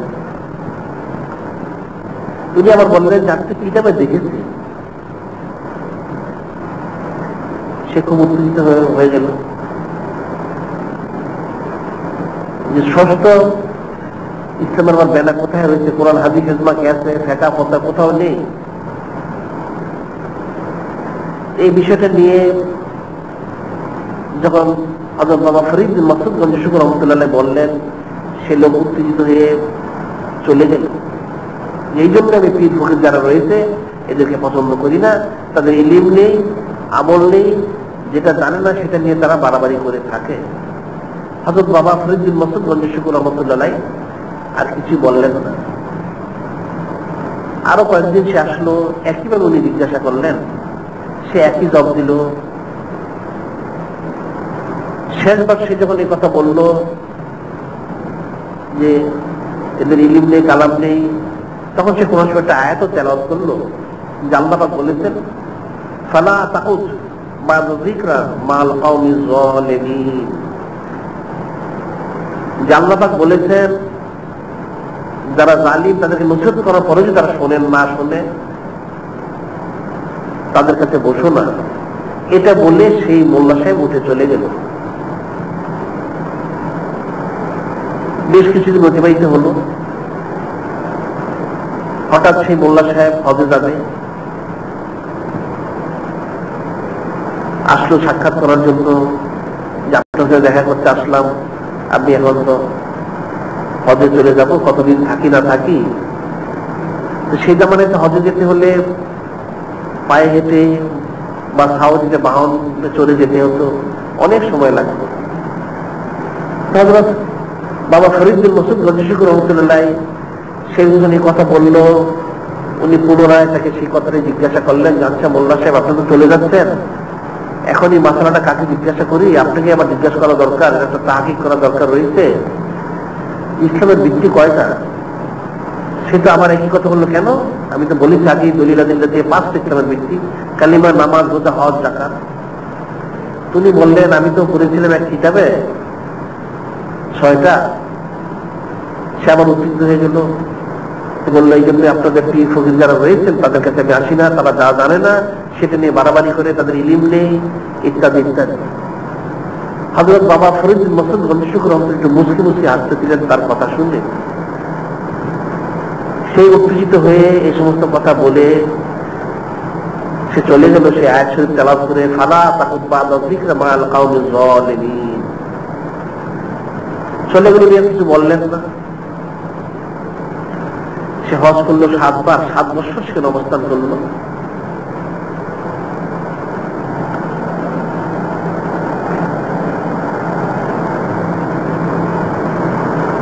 যখন সেই মোল্লা সাহেব হজ করে ফিরতেছিল, জাহাজে করে আসতো হিন্দুস্তানে, 4 দিন চলার পর জাহাজটা তুফানে পড়ে ভেঙে টুকরা টুকরা হয়ে যায়। মোল্লা সাহেব একটা কাঠ ধরে, একটা বড় তক্তা ধরে কোন রকম সমুদ্রের পারে আশ্রয় পেল। সে গিয়ে যখন পারে উঠলো, উঠে দেখলো সেখানে জোরদার জঙ্গল আর পাহাড় পর্বত, জনমানবহীন, পশু পাখি নেই, কিছুই নেই। গুহা রয়েছে, পাহাড় পর্বত, ভয়ানক জায়গা, খাদ্য পানীয় কিছুই নেই। সমুদ্রের পানি লবণাক্ত, সেটা খাওয়া যায় না। একাধারা 3 দিন হয়ে গেল, খাওয়া নেই, পড়া নেই, খাদ্য এবং পানীয়ের অভাবে সে মোল্লা সাহেব কাতর। হঠাৎ দেখতে পেলে এক ব্যক্তি ঘোষণা করতেছে যে রুটি এবং পানি এক ফেরিওয়ালা কারো দরকার রয়েছে কি। ঘোষণা করতে করতে সে মোল্লা সাহেবের সামনে উপস্থিত হয়ে গেল। মোল্লা সাহেব দেখে খুব খুশি হলো যে বাবা ঠিক আছে, আপনি এসেছেন, আমি তো ক্ষুধার্ত 3 দিন ধরে, আমাকে কিছু খাদ্য দিন। ফেরিওয়ালা যিনি, উনি বললেন যে কি করে সম্ভব, তোমাকে আমি খাদ্য দিব? আমি তো ব্যবসা করে থাকি, পয়সার বিনিময়ে দিতে পারবো না। সে মোল্লা সাহেব কোরআন থেকে বোঝানো যে আমি 7 বার হজ করেছি, 7 বার হজ জিয়ারত করেছি, আমি একজন আলিম, কাজে আমাকে খাওয়ালে তোমার ফজিলত হবে, ইত্যাদি ইত্যাদি। আমি ক্ষুধার্ত, আমি ইন্তেকাল করবো, মানুষকে বাঁচানো ফরজ, অনেক দলিল দিলে সে পেশ করল। তিনি ফেরিওয়ালা উনি বললেন যে দেখুন আপনার এই সমস্ত ব্যাপার তোমার জানা রয়েছে, তো আপনাকে যদি আমি খাওয়াই তাহলে প্রকৃতপক্ষে আমার পুঁজি শেষ হয়ে যাবে, আমি নিজেই না খেয়ে থাকি, কি করে সম্ভব? আমি তো বিনিময় ছাড়া দিতে পারবো না। তো সেই মোল্লা সাহেব বললো যে দেখুন আমি তো 7 বার হজ করেছি, আপনি দয়া করে আমার প্রতি একটু ইহসান করুন। তখন সেই যিনি ফেরিওয়ালা উনি বললেন তাহলে এক কাজ করা যেতে পারে, আপনি 7 বার হজ করেছেন, তাহলে আপনি ঠিক আছে মুখে বলুন যে 7 বার যে হজের সওয়াব সেটা আপনি আমাকে দিয়ে দিবেন, তাহলে আপনাকে আমি রুটি এবং পানি দিব। তো মোল্লা সাহেব মনে মনে চিন্তা করলো, মুখে বলে দিব তাতে কি হয়েছে, এদিকে আমার নেকি কমে যাবে। ঠিক আছে, আমার 7 বারের হজ যা রয়েছে সব আপনাকে দিয়ে দিলাম, আমাকে তবু খাদ্য পানীয় দান করুন। তখন সেই যিনি ফেরিওয়ালা তিনি খাদ্য পানীয় দিলেন, সে পেট করে খেলো। সে জিজ্ঞাসা করলো আপনি কোথায় থাকেন? বললেন কাছেই আমি থাকি। তো মোল্লা সাহেব পিছনে পিছনে আসলেন, সেই ফেরিওয়ালা উনি কোথায় থাকেন ধরার জন্য উনি একটা পাহাড়ে বাঘ ঘুরে উনি অদৃশ্য হয়ে গেলেন। অদৃশ্য হয়ে গেলেন, মোল্লা সাহেব আর ধরতে পারলো না কোথায় উনি গেলেন। আবার একইভাবে 3 দিন অতিবাহিত হয়ে গেল। খাদ্য পানীয়ের কারণে সে ক্ষুধার্ত, ক্লান্ত, শ্রান্ত, কাহিল। ঠিক ওই সময় আবার সেই ওই পূর্বের ফেরিওয়ালা যিনি ছিলেন উনি আবার সেই খাদ্য পানীয় এনে বললেন যে কারো খাদ্য পানীয় দরকার রয়েছে কি। মোল্লা সাহেব বের হয়ে বললেন যে আমার খাদ্যের দরকার রয়েছে, পানীয় দরকার রয়েছে, আমি তো ক্ষুধার্ত, পিপাসিত। সেই ফেরিওয়ালা উনি বললেন যে কি করে আপনাকে খাওয়া দাওয়া যাবে, আপনি তো পয়সা নেই, আপনি গতবার হজ দিয়ে দিলেন, এবার তাহলে কি দিবেন? মোল্লা সাহেব বললো ঠিক আছে, তাহলে এক কাজ করতে পারেন, আমার সারা জীবনে আমি যা রোজা রেখেছি এটা হচ্ছে নেকি, সেটা আপনাকে আমি দিয়ে দিলাম। সেই ফেরিওয়ালা যিনি উনি তাকে খাদ্য পানীয় দিয়ে দিলেন। মোল্লা সাহেব খেয়ে তৃপ্ত হলো। ঠিক পূর্বের মতো উনি সব ওনার যা ছিল সেটা গুটিয়ে নিয়ে রওনা হলেন সেই ফেরিওয়ালা। উনি দ্রুত হাঁটতে লাগলেন, সে মোল্লা সাহেব পিছনে পিছনে হাঁটতে লাগলো ওনাকে ধরার জন্য, কিন্তু উনি আগেরই মতো আবার একটা বাঘ ঘুরে অদৃশ্য হয়ে গেলেন, মোল্লা সাহেব খুঁজে পেল না। আবার 3 দিন অতিবাহিত হলো, মোল্লা সাহেব কাহিল হয়ে গেল, কাতর হয়ে গেল। আবার দেখা গেল সেই ফেরিওয়ালা উনি আসতেন, উনি এসে বললেন খাদ্য পানীয়ের কথা। মোল্লা সাহেব আবার একইভাবে আরজ করলো যে আমাকে দয়া করে খাদ্য পানীয় দান করুন। উনি বললেন যে আপনি তো গতবার দিয়েছিলেন রোজা, এবার তাহলে আপনি কি দিবেন? এবার আমার জাকাত যা দিয়েছে আমি আমার জীবনের সমস্ত জাকাতের নেকি দিয়ে দিব। ঠিক আছে, সে বিনিময়ে খাদ্য দিলেন। মোল্লা সাহেব খেলো, খাওয়ার পর মনে মনে চিন্তা করলো এবার সেই ফেরিওয়ালাকে ধরতে হবে, কোথায় যায়। খুব দ্রুত গতি দৌড়াতে লাগলো, কিন্তু সেই দৌড়ের মধ্যে বাঘ ঘুরে যিনি ফেরোনি আবার গায়েব হয়ে গেলেন। এবারও মোল্লা সাহেব ধরতে পারলো না। আবার 3 দিন পর সেই ফেরিওয়ালা উনি আসলেন, এসে সেখানে হাত দিলেন যে খাদ্য পানীয় দরকার রয়েছে কিনা। মোল্লা সাহেব আবার পুরীর মধ্যে বের হয়ে এসে বললো যে আমার দরকার রয়েছে। তিনি বললেন যে আপনি তো গতবার দিয়েছিলেন জাকাত, এবার কি দিবেন? এবার আমার জীবনে যত নামাজ রয়েছে সমস্ত নামাজের ফজিলত আমি দিয়ে দিলাম, দেখি। তিনি বললেন যে ঠিক আছে, খাদ্য পানীয় দিলেন। দিয়ে একইভাবে আবার কিছু দূর গিয়ে অদৃশ্য হয়ে গেলেন। মোল্লা সাহেব কোশিশ করে ওনাকে ধরতে পারল না। আবারও 3 দিন পরে আসলেন, সে মোল্লা সাহেব আবার কাহিল, ক্লান্ত শ্রান্ত।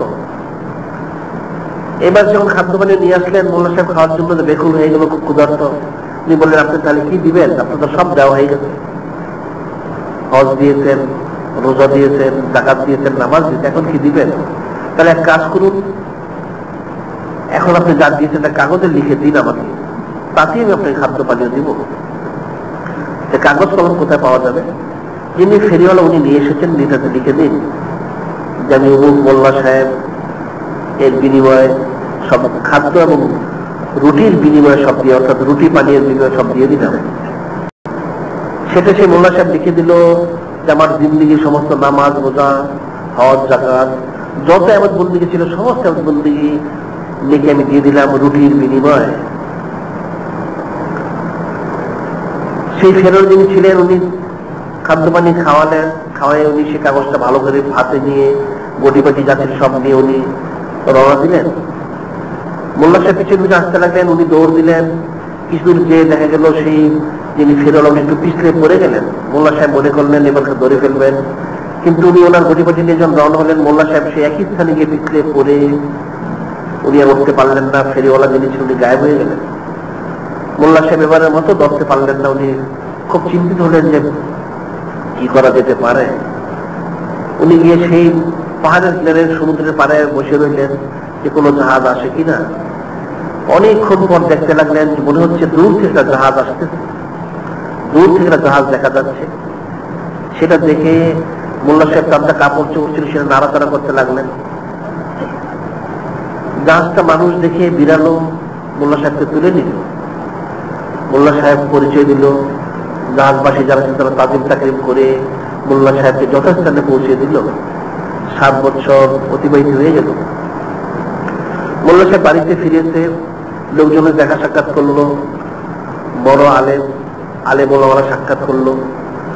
তো মোল্লা সাহেব মনে করলো 7 বছর হয়ে গেল এখানে যিনি ছিলেন সুফি দরবেশ, ওনার সাথে সাক্ষাৎ হয়নি, আজকে একটু সাক্ষাৎ করে আসি। যখন সাক্ষাৎ করতে আসলো তখন বাবা ফরিদ বিন মাসউদ গঞ্জি শুকুর রহমতুল্লাহ দরবার শরীফে শত শত হাজার হাজার লোকের ভিড় ছিল।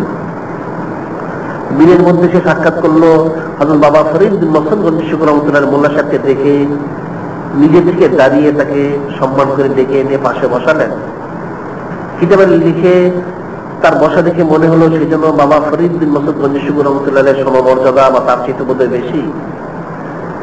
বসে তার সেই অহমিকা 7 বছর হজ করেছে, জিয়ারত করেছে, ইত্যাদি ইত্যাদি বলতে লাগলো। রাস্তায় বিপদ হয়েছিল, খাদ্য পানীয় কষ্ট হয়েছিল, আল্লাহ কুদরতি ভাবে খাইয়েছেন, করিয়েছেন, জীবন বাঁচিয়েছেন, উনি ফিরে এসেছেন। যখন আলোচনা চলছিল এক পর্যায়ে হযরত বাবা ফরিদ বিন মাসউদ গঞ্জি শুকুর রহমতুল্লাহ বললেন যে মোল্লা সাহেব আপনি তো আমার প্রতি কোনো অসন্তুষ্ট নন। মোল্লা সাহেব বলল কেন আপনার প্রতি অসন্তুষ্ট হবো? আমি তো কখনোই ছিলাম না। যে কেন? আপনি যখন হজে যাচ্ছিলেন তখন তো আপনি আমাকে জালেম বলেছিলেন, মূর্খ বলেছিলেন। একটা কোরআন শরীফের আয়াত তেলাওয়াত করে তাতে তো আমার মনে খুব আঘাত লেগেছিল, ব্যথা লেগেছিল, আমি কষ্ট পেয়েছিলাম, যার জন্য আমি প্রতিদিন আপনাকে স্মরণ করতাম। আপনার সেই কথাটা কি এখন মনে আছে? মোল্লা সাহেব বললো, আমার তো মনে নেই, যদি আপনি স্মরণ করিয়ে দেন তাহলে তো মনে হতে পারে। তিনি বললেন, আমি তো বলেছি, আপনাকে জিজ্ঞাসা করেছিলাম, মোল্লা সাহেব ইসলামের ভিত্তি কয়টা? আপনি বলেছিলেন 5টা, আমি বলেছিলাম আমি তো কিতাবে দেখেছিলাম 6টা। এটা শুনে আপনি উত্তেজিত হয়ে রাগ করে আমাকে একটা আয়াত তেলাওয়াত করলেন, কিছু বলে আপনি চলে গিয়েছিলেন। এটা বলার সাথে সাথে মোল্লা সাহেব আবার উত্তেজিত হয়ে গেল। আমি সারা দুনিয়ার আলেম ওলামাকে সাক্ষাৎ করেছি, দেখা করেছি, জিয়ারত করেছি, মত বিনিময় করেছি, ইসলামের ভিত্তি তো 5টা, আপনি কোথায় পেলেন 6টা? তিনি বললেন, আমি একটা কিতাবে পেয়েছি। আল্লাহ পাকের ওলি, ঠান্ডা মিজাজ, মৃদু হাসি, উনি বললেন কিতাবে পেয়েছি। যে কোথায় কিতাব নিয়ে আসেন? উনি খাদেমকে বললেন যে আমার তাকের মধ্যে কিতাবটা রয়েছে, নিয়ে এসো। নিয়ে আসা হলো। সমস্ত লোকদেরকে দূরে সরিয়ে দিলে, তোমরা দূরে সরে যাও। পৃষ্ঠা উল্টাতে লাগলেন, পৃষ্ঠা উল্টাতে পৃষ্ঠা সব সাদা, লেখা নেই। মোল্লা সাহেব বললো, আপনার কিতাব তো খালি। উনি উল্টাতে উল্টাতে হঠাৎ একটা কাগজ বেরিয়ে আসলো। যে কাগজ মধ্যে লেখা ছিল সে মোল্লা সাহেবের হাতে আমার জিন্দেগি সমস্ত নামাজ, রোজা, হজ, যাকাত, বন্দেগী একটা রুটির বিনিময়ে আমি দিয়ে দিলাম। তার সিগনেচার রয়েছে, সেটা দেখে মোল্লা সাহেব একটা লাভ দিয়ে চিৎকার করে হযরত বাবা ফরিদ বিন মাসউদ গঞ্জি রহমাতুল্লাহ পায়ে পড়ে কান্নাকাটি করলো, ইস্তেগফার তওবা করলো। বয়স হয়ে গেল যে পরবর্তী জীবনে তার সমস্ত, সে নির্বাক ছিল, কোনো কথাবার্তা বলতো না, সে কোনোদিন হাসেও নি এরপরে মৃত্যু পর্যন্ত। সেই কাগজটা দেখতে পেল হযরত বাবা ফরিদ বিন মাসউদ গঞ্জি রহমাতুল্লাহর কাছে, যে আমার জিন্দেগি সমস্ত নামাজ, রোজা, হজ, যাকাত, বন্দেগী আমি রুটির বিনিময়ে দিয়ে দিলাম। উনি বললেন, যে মাওলানা, মোল্লা সাহেব, তাহলে দেখা যাচ্ছে কলেমা, নামাজ, রোজা, হজ, যাকাত, ষষ্ঠ বেনা হচ্ছে রুটি। রুটির বিনিময়ে যখন সব বিক্রি হয়ে যায়, তাহলে তো রুটির একটা বেনা রয়েছে। সেটাই বলেছে মান তাফাক করবে তাফাক তাফাক, যে ফেঁকা করলো, তাসব চর্চা করলো না, সে যত বড় আলিম দাবি করুক, সে ফাসিক। সে তার ইমান বিক্রি করে দিবে দুনিয়ার জন্য। সে তার ইমান বিক্রি করে দিবে দুনিয়ার জন্য, যেমন মোল্লা সাহেব বিক্রি করে দিয়েছে। সে বিশ্বখ্যাত আলেম ছিল, মাওলানা ছিল, মোল্লা ছিল, সে তার ইমান বিক্রি করে দিল রুটির বিনিময়ে। সেই রুটি খাইয়েছিলেন আল্লাহ পাকের খালে চলি হযরত বাবা ফরিদ বিন মাসউদ গঞ্জি রহমাতুল্লাহ আলাইহি। প্রতি 3 দিন পর পর উনি নিজে ফেরিওয়ালা সেজে সে খামচা মাথায় করে নিয়ে তাকে খাওয়ায় আসতেন, পান করে আসতেন। তার জীবন বাঁচানোর জন্য উনি সে কাজ করেছেন। কিন্তু সে মোল্লা সাহেব সেটা বুঝেনি। যখন কাগজ দেখলো, সে বুঝতে পারলো যে উনি আল্লাহ পাকের ওলি, উনি তো তাকে খাওয়াইছেন, পরিয়েছেন, উনি তো সব জানেন। সে লাভ দিয়ে চিৎকার করে পায়ে করে ইস্তেগফার করলো, কান্নাকাটি করলো, তওবা করলো, বায়াত হলো, আজমের জন্য ওনার খাদেম হয়ে গেল। এরপরে সে নির্বাক ছিল, কখনো সহজে সে হাসতো না, তাকে কেউ হাসতে দেখেনি, প্রয়োজন ছাড়া সে কথা বলতো না। সেটাই বলা হয়েছে মান তাফাক্কা হলে তাফাক্কা তাফাক্কা, যে ফেঁকা শিখলো, তাসব শিখলো না, সে একটা ফাসিক। সে যত বড় আলেম দাবি করুক না কেন, সেটি আল্লাহ পাক কোরআনে বলেছেন, মাইয়া সযিকুর রহমান লুকাল শাইতানান ফাওলাউ করিন ওয়া ইন্নামা ইয়াসুদ্দুন মানিস সাবিল ইয়াহসাবুনা আন্নাহুম মুহতাদুন। যে আল্লাহ পাক বলেন, মাইয়া সযিকুর রহমান লুকাল শাইতানান ফাওলাউ করিন। এর অর্থ হচ্ছে, শুধু অর্থ হচ্ছে যে আল্লাহ পাক থেকে গাফিল হয়ে যায়, তার জন্য শয়তান মুকাররর হয়ে যায়, সে তার বন্ধু সঙ্গী হয়ে যায়।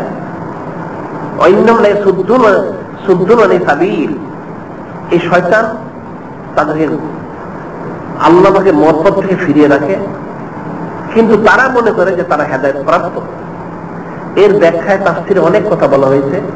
প্রথম যেটা বলা ছিল হচ্ছে, যারা কাফির তাদের জন্য, কাফিরদেরকে ইবলিস ফিরিয়ে রাখে, তারা আল্লাহ থেকে আল্লাহ থেকে ফিরে থাকে, এই শয়তান তাদের সঙ্গী হয়ে থাকে, এবং তারা মনে করে থাকে যে তারা কাফিররা ঠিক রয়েছে, তাদের মতপথ, তাদের ধর্ম ঠিক রয়েছে, কিন্তু কিয়ামতের তাদের হাকিকত জাহির হয়ে তারা জাহান্নামে চলে যাবে। যেটা পরবর্তী আয়াত আল্লাহ বলেছেন, এই সমস্ত কাফিররা যখন পরকালে যাবে, হাত্তা ইযা জাআনা ক্বালা ইয়া লাইতা বাইনি ওয়া বাইনাকা মুদাল মাশরিকাইন কাবিসাল করিন।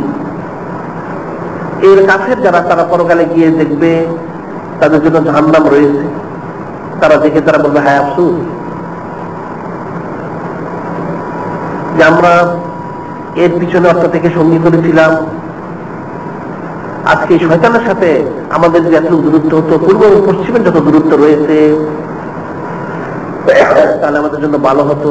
হায় আফসোস, আমরা সে আমাদের নিকৃষ্ট সঙ্গী ছিল।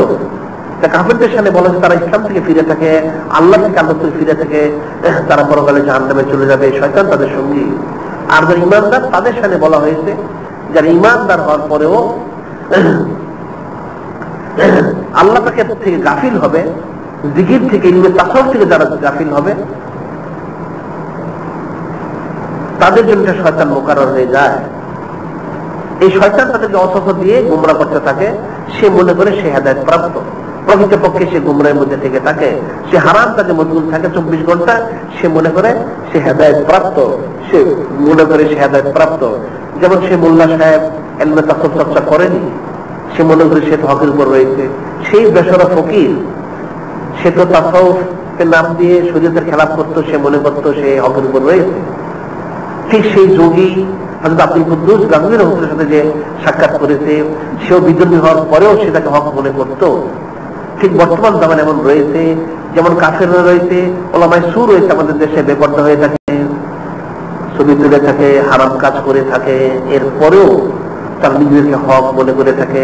কোরআন শরীফের আদেশ নির্দেশ, হাদিস শরীফের আদেশ নির্দেশ তারা অমান্য করেও তারা নিজেদেরকে হক বলে দাবি করে থাকে, সাব্যস্ত করার জন্য কোশিশ করে থাকে।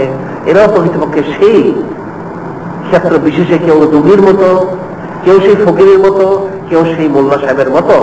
কাজী যারা আল্লাহ থেকে গাফিল থাকবে সে অবশ্যই বিভ্রান্ত গুমরা হবে।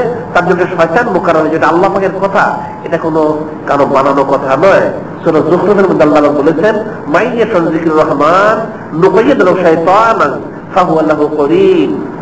মাইয়াতুন যিকরুর রহমান, যে আল্লাহ পাকের জিকির থেকে, আল্লাহ পাক থেকে গাফিল হবে, নুকাইয়িদ লাহু শাইতানান ফাহুয়া লাহু করিন, শয়তান মুকাররর হয়ে যায়, সেটা তার সঙ্গী হয়ে যায়, 24 ঘন্টা তার সাথে থাকে। শয়তান অসুস্থ দেয়, হারাম পথ তার অন্তরে প্রবেশ করিয়ে দেয়, সেদিকে দাবিত করে, এবং সে তারা মনে করে তারা হেদায়েত প্রাপ্ত। তারা মনে করে সেই সমস্ত লোকগুলো যারা শয়তানের সঙ্গী, তারা মনে করে হেদায়েত প্রাপ্ত। প্রকৃতপক্ষে এরা গুমরাহের মধ্যে রয়েছে। কাজী ইলমে ফিকহ, ইলমে তাসাউফ দুইটাই শিখতে হবে, তাহলেই তার জন্য সে আমার জামা বাইন ফাকাত তাক, যে দুটো জমা করলো সে হচ্ছে মুওয়াক্কিক। ওয়াইন্নাহুম লা ইয়াসুদ্দুন আনিস সাবিল, এই আল্লাহ পাকের পথ থেকে, হক পথ থেকে শয়তান তাকে ফিরিয়ে রাখবে 24 ঘন্টা। 1 মিনিটের জন্য নয়, 2 মিনিটের জন্য 24 ঘন্টা ফিরিয়ে রাখবে। এবং সে ধারণা করবে ওয়াইন্নাহুম লা ইয়াসুদ্দুন আনিস সাবিল ওয়া ইয়াহসাবুনা আন্নাহুম মুহতাদুন, আর সে মনে মনে ধারণা করবে সে হকের উপর রয়েছে, প্রকৃতপক্ষে সে গুমরাহের মধ্যে রয়েছে। সেই জন্য 3টা মিসাল এই আয়াত শরীফের তাফসীরে ব্যাখ্যায় উল্লেখ করা হলো। যারা ইসলাম থেকে খারিজ তারা যুগীর মিসাল, আর যারা তাসাউফের নাম দিয়ে ফকিরের, যারা তাসাউফ করে থাকে শরীয়তকে গুরুত্ব দেয় না, তারা সেই ফকিরের মিসাল, তাদের মিসাল হচ্ছে ফকির। আর যারা জাহেরি মাওলানা, চোখা মাওলানা, শুধু শরীয়ত করে থাকে, ইলমে তাসাউফকে গুরুত্ব দেয় না, তারা সেই মোল্লা সাহেব, তাদের মিসাল। যে এরা প্রত্যেকেই নাকের, সেটাই গাউসুল আজম বড় পীর সাহেব বলেছেন যে এরা কেউ যেন কামেল নয়। কামেল হচ্ছে ব্যক্তি যে দুটো জমা করেছে, সেটার মিসাল বলা হয় আমার জামা বাইনাহুমা ফাকাত তাহাক্কা। এটার মিসাল সমস্ত আউলিয়া কেরাম, তারপরে একটা মিসাল দেওয়া হয়, সেটা হচ্ছে হযরত বাহলুল মাসদ, যিনি মসজুদ ছিলেন। হযরত বাহলুল দানা ওনার নাম ছিল, মসজুদ। খলিফা হারুন রশিদের সময় উনি ছিলেন বাহলুল মাসদ। ওনার যে পীর সাহেব ছিলেন বড় বুজুর্গ আল্লাহর ওলি, ওনার কাছে একদিন গেলেন সে হযরত বাহলুল দানা, বাহলুল মাসদ। উনি যে জিজ্ঞাসা করলেন হুজুর কেমন আছেন, উনি বললেন বাবা খুব ভালো রয়েছে। যে কেমন ভালো আছেন, যে আমি যা চাই সেটাই হয়, আমি যেটা চাই না সেটাই হয় না, এমন ভালো রয়েছে। হযরত বাহলুল মাসদ উনি বললেন হুজুর এটা কোন অবস্থা? উনি বললেন দেখো বাবা, আমার মতটা আল্লাহর মতের সাথে মিলিয়ে দিয়েছি, আমার পথটা আল্লাহর পথের সাথে মিলিয়ে দিয়েছি। আল্লাহ যা চান আমি সেটা চাই, সেটাই হয়ে থাকে। সুবহানাল্লাহ। আবার আল্লাহ যেটা চান না সেটা আমি চাই না। সেটাই হয় না। কাজে আমি যা চাই তাই হয়, আমি যেটা চাই না সেটাই হয় না। সুবহানাল্লাহ। কাজী অমান জামা বাইনা হুয়া ফাকাত তাহাক্কাক, যে দুটো জমা করলো সে হচ্ছে মুহাক্কিক। ইলমে তাসাউফ, ইলমে ফিকাহ, ইলমে ফিকাহ, ইলমে তাসাউফ, সেটা উভয়টাকে জমা করতে হবে, তাহলে মুহাক্কিক। সেটাই বলা হচ্ছে ইলমুত তাসাউফ, ইলমুল ইখলাস, ইলমুল ইহসান, ইলমুত তাজকিয়া। জাহিরি এবং বাতিনি উভয়টা পরিশুদ্ধ করতে হবে, উভয়টাকে ইসলাহ করতে হবে। জাহিরি সুন্নতে পরিপাটিত হতে হবে, সুসজ্জিত হতে হবে সুন্নতের দ্বারা, ঠিক বাতিনিটাকে সুন্নতের দ্বারা সুসজ্জিত করতে হবে, মার্জিত করতে হবে, তাহলে তার জন্য কামিয়াবি রয়েছে, অন্যথায় কামিয়াবি নেই। লিকুল্লিন জাআলনা মিনকুম শারআতাও ওয়া মিনহাজা, সকলের জন্যই শরীয়ত এবং তাসাউফ, এবং সকলের জন্যই আখির নবী হাবিবুল্লাহ হুজুর পাক সাল্লাল্লাহু আলাইহি সাল্লাম তাজকিয়া করার জন্য এসেছেন। ইউজাকিহিম, সবাইকে তাজকিয়া করার জন্য আল্লাহ পাকের হাবিব তাজকিয়া নফস, তাজকিয়া কলব, এটা করার জন্য এসেছেন। এবং সেই সিলসিলা সাহাবায়ে কিরাম, ইমাম মুজতাহিদ আউলিয়া কিরাম মাধ্যম দিয়ে কিয়ামত পর্যন্ত দাঁড়িয়ে থাকবে। এই তাজকিয়া নফস এবং তাজকিয়া কলবের আমল, আদেশ এবং নির্দেশ, যেটা প্রত্যেকে মনে রাখতে হবে। আর আরেকটা জরুরি কথা, সেটা হচ্ছে সামনে সোমবার দিন, অর্থাৎ সামনে সোমবার আমাদের এখানে মাহফিল সুলতানুল হিন্দ খাজা করিম নওয়াজ হাবিবুল্লাহ রহমতুল্লাহ ইসালে সওয়াব উপলক্ষে আমাদের এখানে মাহফিল রয়েছে বাদ আসর থেকে আগামী সোমবার। আজকে তো শুক্রবার, রজব মাসে আজকে 2 তারিখ, আজকে 2 তারিখ রজব মাসের সামনে সোমবার দিন এখানে সুলতানুল হিন্দ খাজা করিম নওয়াজ হাবিবুল্লাহ রহমতুল্লাহ ইসালে সওয়াবের মাহফিল বাদ আসর থেকে আপনাদের প্রত্যেকের দাওয়াত রইল। ওনার সম্পর্কে শুনবেন, জানবেন, কারণ আউলিয়া কেরামের অস্তিত্ব ব্যতীত আল্লাহ পাকের কায়নাত থাকতে পারে না।